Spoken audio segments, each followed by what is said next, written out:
मेरी ही महिमा ये चारों वेद गा रहे हैं, सुना रहे हैं। परमात्मा ये करता है, परमात्मा ये करता है, परमात्मा ऐसी लीला करता है, लेकिन मेरे पाने की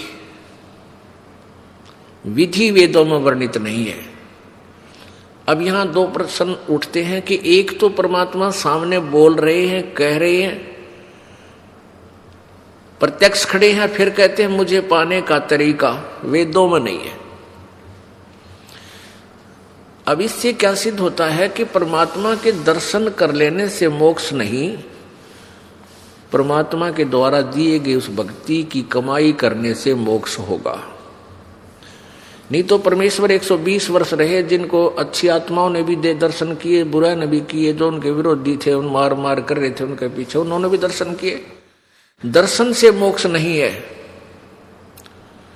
परमात्मा के उस मंत्र से मोक्ष है।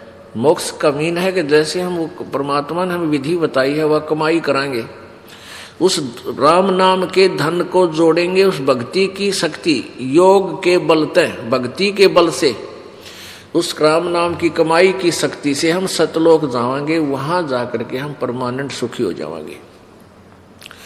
उसको प्रभु प्राप्ति कहा जाता है।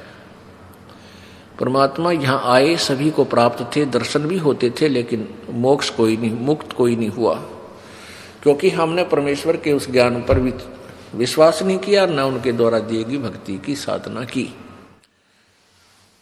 तो परमात्मा के नाम से मोक्ष होगा, केवल दर्शन मात्र नहीं।